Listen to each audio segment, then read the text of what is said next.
오늘은 기도 왜?라는 제목으로 말씀의 은혜를 나누겠습니다.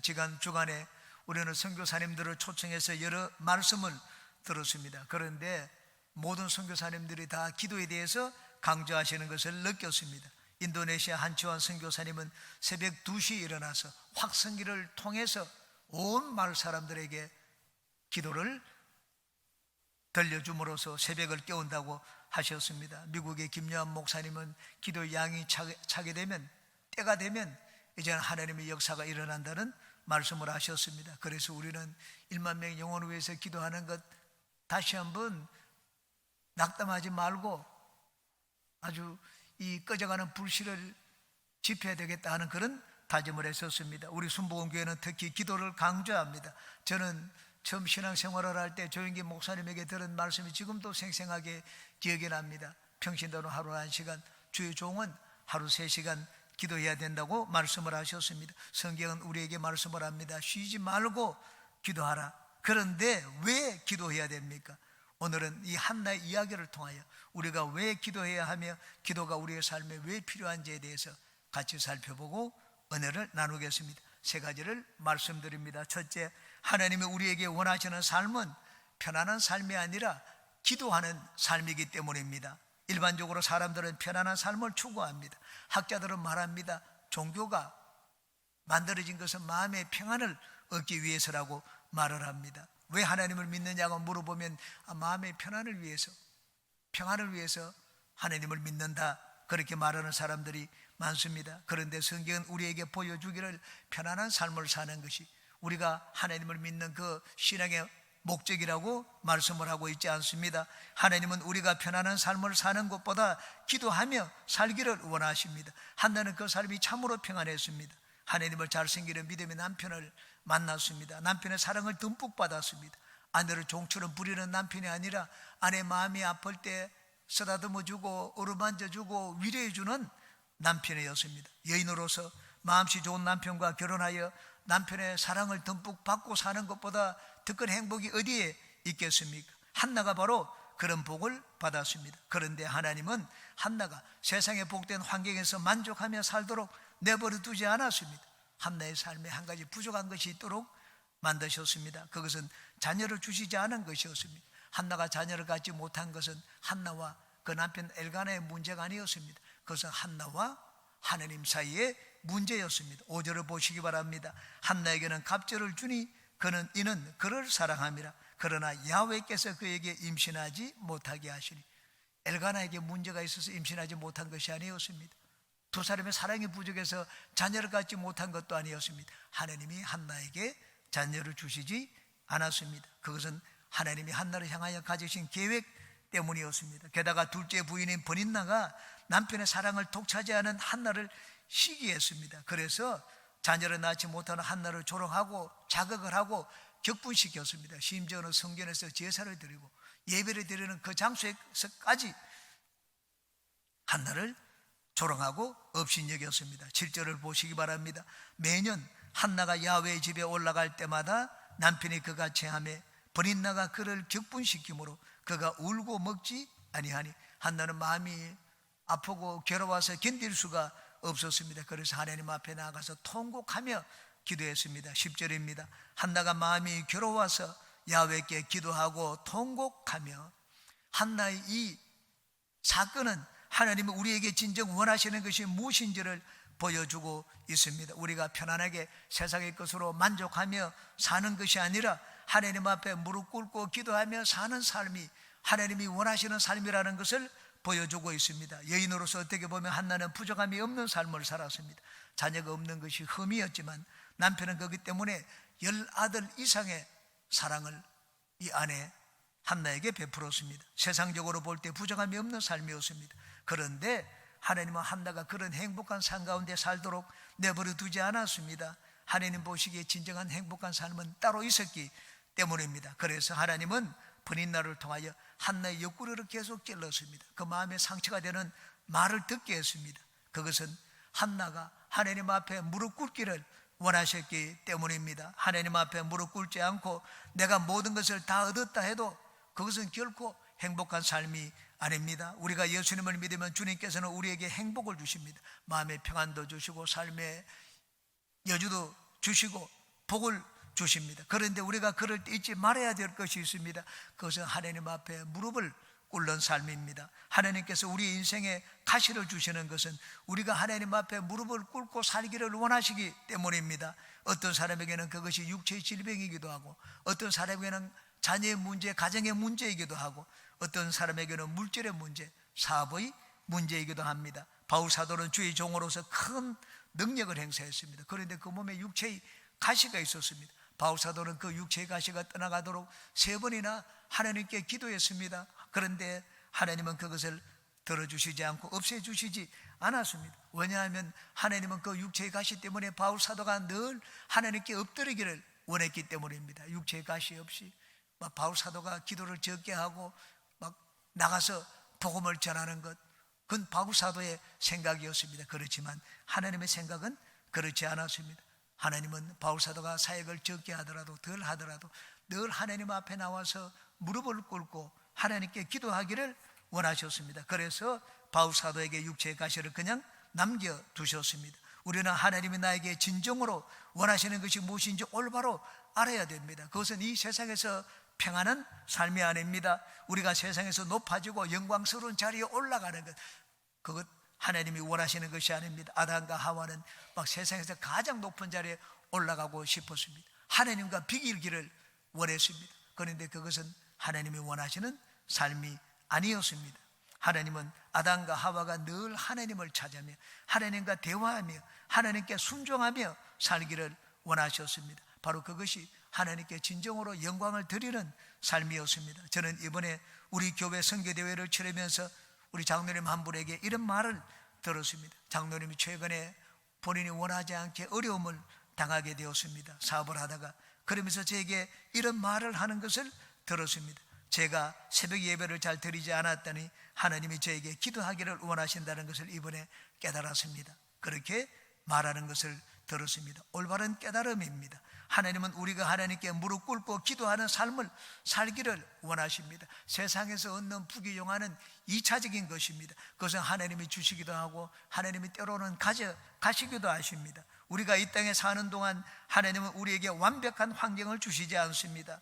그것은 하나님의 그의 자녀들이 늘 하나님께 무릎을 꿇고 하나님과 대화하며 살기를 원하시기 때문입니다. 우리가 하나님을 찾고 하나님께 무릎을 꿇고 살도록 하나님은 우리 인생에 이런 문제를 주시기도 하고 저런 문제를 주시기도 합니다. 우리 인생에 어려움과 고난이 없으면 좋을 것입니다. 그렇지만 그것이 없으면 우리는 점점 하나님과 멀어집니다. 그래서 하나님은 우리에게 고난을 주십니다. 고난은 하나님이 우리를 부르시는 하나님의 음성입니다. 여러분은 환경의 여러 가지 어려움에서 하나님께서 여러분을 부르시는 하나님의 음성을 들으시기를 바랍니다. 인생의 어려움과 고난을 당하는 분들마다 하나님을 찾고 하나님께 가까이 나아가서 하나님과 친밀한 교제를 회복하시기를 주님의 이름으로 축원합니다. 두 번째, 기도 가운데 우리는 하나님께 나의 마음을 드립니다. 한번 따라 하시기 바랍니다. 기도 가운데 나는 하나님께 나의 마음을 드린다.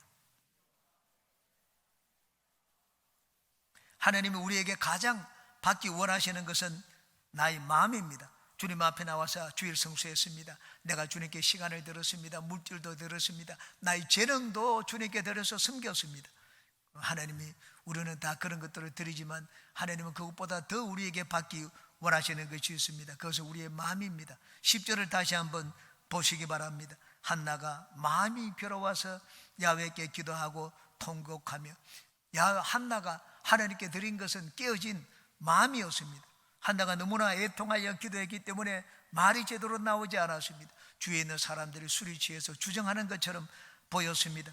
한나가 애통하여 기도하는 모습을 보고 제사장도 그에게 와서 포도주를 끊어라, 그렇게 얘기를 했습니다. 그때 한나가 이렇게 대답을 했습니다. 15절입니다.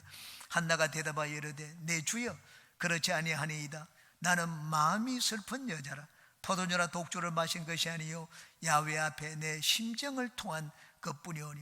한나는 하나님 앞에 자기의 끼어진 마음을 들었습니다. 기도 가운데 하나님이 한나에게 받으신 것은 재물이 아니었습니다. 끼어진 마음이었습니다. 진실한 마음이었습니다.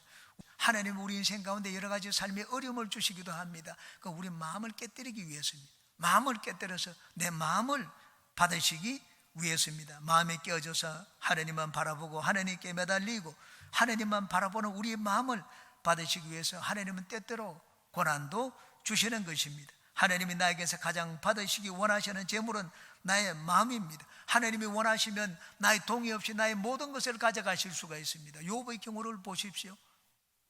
가정도 하나님이 가져가고 아내도 데려가고 자식도 데려가고 욥의 모든 재물도 하나님이 욥의 동의 없이 다 데리고 가셨습니다. 그런데 욥의 마음만은 그럴 수가 없었습니다. 마음은 욥이 드리지 않으면 하나님이 받으실 수가 없었습니다. 여러분, 사랑하는 사람에게 어떤 것을 받을 때 여러분의 마음이 가장 기쁘겠습니까? 돈 뭉치를 받을 때입니까? 돈도 받으면 좋을 것입니다. 그런데 내가 돈이 없을 때는 돈보다 좋은 것이 없습니다. 그런데 물질이 부족한 것이 없는 사람에게는 돈을 줘봤자 그 돈 선물은 그 의미가 없습니다. 오히려 나는 당신이 없으면 살 수 없어요. 나는 당신만 바라보고 삽니다. 이런 말을 듣는 것이 훨씬 더 감동적일 것입니다. 하나님이 어떤 분이십니까? 하나님이 물질이 부족합니까? 하나님은 빌 게이츠보다 부자입니다. 하나님은 이 테슬라 그 오너보다도 훨씬 더 부자이십니다. 하나님의 부를 누가 견주겠습니까? 우리가 돈을 얼마 갖다 준다고 해서 하나님이 마음에 감동을 받겠습니까? 돈이 없는 사람은 돈을 주면 좋아하지만 하나님은 그렇지 않습니다. 하나님은 우리에게 나는 정말로 하나님이 필요합니다. 하나님 없으면 내가 살 수가 없습니다. 이런 말을 훨씬 더 듣기를 원합니다. 그것은 우리의 마음에서 나오는 말이기 때문입니다. 하나님은 우리에게 진정으로 받으시기 원하시는 것은 우리의 마음입니다. 하나님은 우리에게 받기 원하는 것은 아주 아름다운 정장을 차린 나의 모습이 아닙니다. 하나님이 우리에게 진정으로 받기 원하시는 것은 우리의 마음입니다. 마음 있는 그들의 마음을 하나님이 받기 원합니다. 하나님의 내가 사랑하는 마음이 넘치면 그 사랑하는 마음이 넘치는 그 마음을 하나님께 드리시기 바랍니다. 내 마음이 아프고 깨어져서 지리개졌습니다. 그 지리개진 마음을 하나님께 드리시기 바랍니다. 내 마음은 깨끗이 못합니다. 더럽습니다. 그 더러운 마음 그대로 하나님이 우리의 마음을 받으시기 원하십니다. 우리는 다른 모든 것들은 감출 수가 있습니다. 내가 봉사를 하지만은 봉사도 이 나의 진실이 아닙니다. 내가 숨길 수 없는 것이 있습니다. 마음만은 숨길 수가 없습니다. 형식적인 예물을 드리는 것, 습관적인 우리의 예배보다 하나님은 하나님을 찾는, 견딜 수 없는 마음으로 하나님을 찾는 그 마음을 구하십니다. 이 시간 주님을 예배하는 여러분들은 간절하게 하나님을 찾고 구하는 여러분의 마음을 주님께 드리시기를 주님의 이름으로 축원합니다. 세 번째, 기도 가운데 우리는 하나님의 뜻을 깨닫게 됩니다. 또 한 번 따라해 주시기 바랍니다. 기도 가운데 나는 하나님의 뜻을 깨닫게 된다. 우리가 하나님 앞에 무릎 꿇기를 원하는 것은 하나님께서 우리에게 하나님의 뜻을 보여주시기 위해서입니다. 내 마음을 드리는 것이 우리가 하나님 앞에 기도하는 이유의 전부가 아닙니다. 하나님께서 우리가 주님 앞에 나와서 무릎 꿇고 기도하기 원하는 이유는 하나님이 나를 향하여 가지신 이 엄밀하신 뜻을 보여주시기 위해서입니다. 이것이 우리가 하나님께 기도하는 더 중요한 이유입니다. 우리는 종종 인생의 문제를 만나면 하나님을 찾습니다. 내 인생의 내 필요를 위하여 내가 하나님이 필요하기 때문에 하나님을 찾습니다. 그렇지만 하나님이 나를 필요로 하십니다. 하나님이 나에게 무엇인가 보여주시고자 하는 것이 있습니다. 그것을 간절히 나에게 보여주시기 위해 하십니다. 그래서 우리를 하나님 앞으로 부르시는 것입니다. 사무엘서 뒤에 9장에는 사울이 사무엘을 찾는 이야기가 나옵니다. 사울의 아버지 기스가 암나기를 잃어버렸습니다. 이 암나기를 찾기 위해서 기스가 자기 아들 사울에게 한 사원을 붙여주었습니다. 그리고는 암나기들을 찾아오라고 했습니다.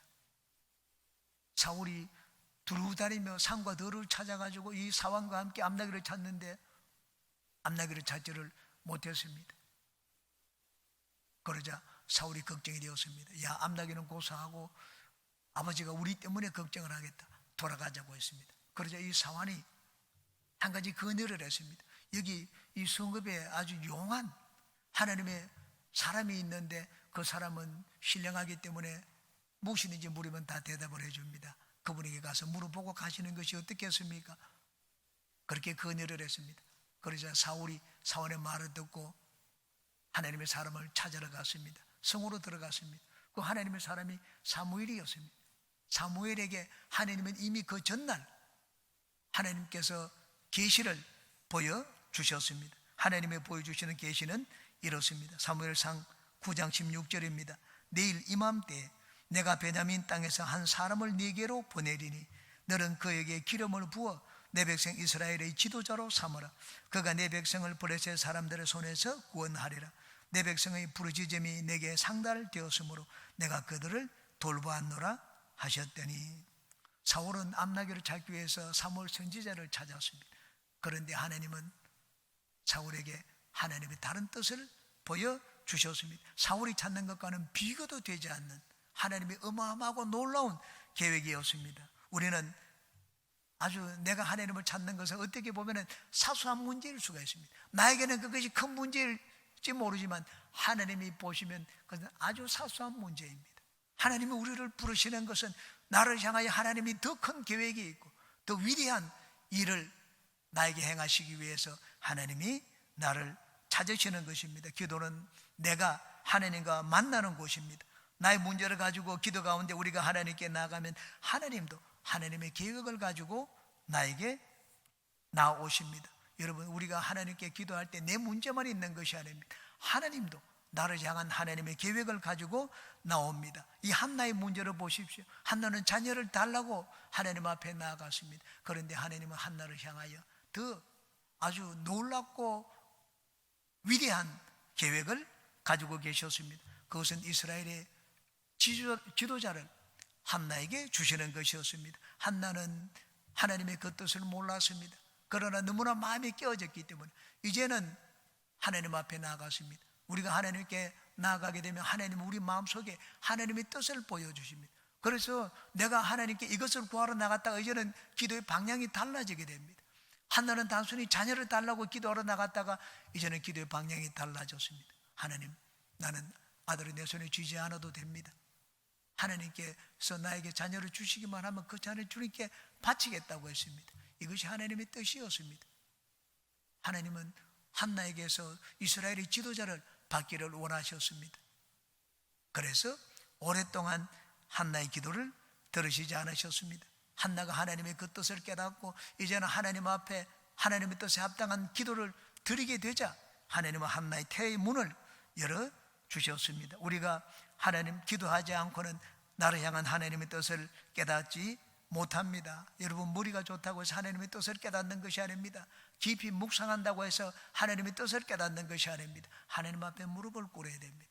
우리가 하나님 앞에 무릎을 꿇으면 하나님은 나를 향한 하나님은 놀라운 계획을 보여주십니다. 바울 사도는 두 번째 선교 여행을 나갈 때 아시아에 복음을 전하기를 원했습니다. 그런데 하나님의 뜻은 그것이 아니었습니다. 아시아가 아니라 유럽이었습니다. 무릎을 꿇으면 하나님이 하나님의 뜻을 보여주었습니다.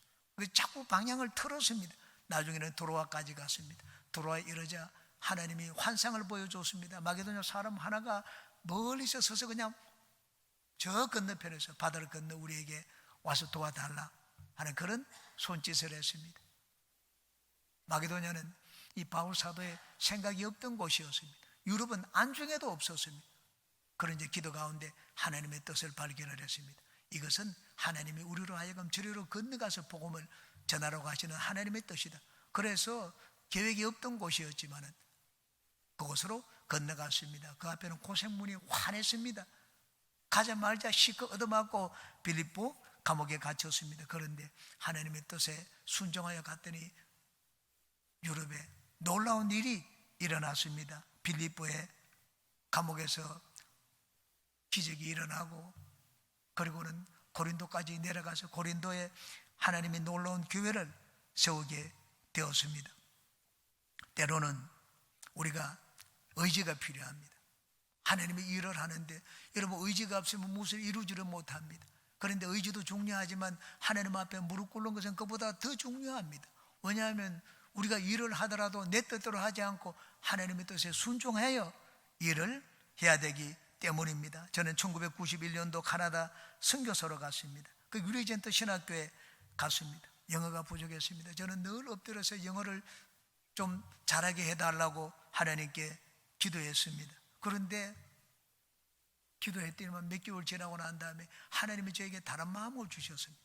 미국으로 건너가서 공부를 계속하라, 석사도 하고 박사도 공부하라 하는 그런 마음을 주셨습니다. 저는 전혀 생각이 없던 마음이었습니다. 저는 영어를 잘하기 위해서 지금 너무나 어렵기 때문에 참 레포트를 이 학점을 받을 수 있게 해달라고 그것 때문에 기도했는데 하나님은 저에게 다른 마음을 주셨습니다. 저희 이 뜻을 주위에 알렸습니다. 아내도 반대하고 담임 목사님도 반대를 했습니다. 그런데 하나님이 주신 뜻을 거역할 수가 없었습니다. 1년 뒤에 미국으로 건너가서 정식 유학생으로 공부하게 되었습니다. 여러분, 미국에서 유학생으로 공부한다는 것은 전혀 제 계획에 없던 일이었습니다. 그런데 하나님의 계획은 그것이 아니었습니다. 기도하자 하나님께서 뜻을 보여주셨습니다. 우리가 기도할 때 이전에 전혀 생각해 보지 못했던 생각들이 떠오르는 경험을 여러분 종종 하실 것입니다. 저는 그런 경험을 많이 했습니다. 그런데 나중에 보니 그런 생각들이 바로 나를 향한 하나님의 뜻이구나 하는 것을 깨닫게 되었습니다. 저는 막 겉으로 보기에 아주 막 좋아 보이는 것, 그런 기도를 하고 또 그런 걸 구하려고 했습니다. 거룩함을 구하는 기도. 거룩함을 구하는 기도 얼마나 좋습니까? 저는 평신도로 사는 것보다 거룩한 주의 종이 되는 것이 낫다고 생각을 했습니다. 그래서 거룩한 주의 종이 되겠다고 생각을 했습니다. 저희 아들들을 위해서 기도할 때마다 아침 저녁으로 잘 때, 그리고 아침에 제가 일어나서 이 학교 갈 때 항상 두 아들의 머리에 손을 얹고 기도했습니다. 하나님, 이 아들들이 다 주의 종이 되게 해주세요. 근데 하루는 아내가 저에게 물었습니다. 여보, 당신의 아들들이 주의 종이 되는 것 당신의 뜻입니까? 하나님의 뜻입니까? 하나님의 음성을 들었습니까? 저는 그 말에 할 말이 없었습니다. 그때부터 저희 아들들을 위해서 기도할 때 주의 종이 되도록 하는 기도를 하지를 않았습니다. 여러분, 거룩한 삶을 위한 기도 듣기 좋아 보입니다. 그런데 그것보다 더 중요한 것이 있습니다. 하나님의 뜻에 맞는 삶을 위한 기도입니다. 우리가 많이 기도해도 응답받지 못하는 것은 하나님의 뜻 안에서 기도하지 않기 때문입니다. 한나는 오랫동안 기도했습니다. 그런데 응답되지 않았습니다. 그런데 나중에 하나님의 뜻을 깨달았습니다. 하나님은 한나가 자녀를 바치는 기도를 드리기를 원했는데 이전에는 그렇게 기도하지 않았습니다. 그런데 나중에는 마침내 하나님 앞에 나는 자녀를 주시기만 하면 그것으로 충분합니다. 내가 갖지 않겠습니다. 하나님 앞에 그 자녀를 드리겠다는 기도를 들었습니다. 하나님의 뜻에 맞는 기도였습니다. 하나님이 즉시로 응답을 해주셨습니다. 17절입니다. 엘리가 대답하여 이르되 평안히 가라. 이스라엘의 하나님이 내가 기도하여 구한 것을 허락하시기를 원하노라 하니 이르되 당신의 여종이 당신께 은혜 입기를 원하나이다 하고 가서 먹고 얼굴에 다시는 근심빛이 없더라. 하나님이 응답을 주셨습니다. 하나님의 뜻에 맞는 기도를 드리자 한나의 삶이 완전히 이제는 달라졌습니다. 마음이 깨어지지 않았습니다.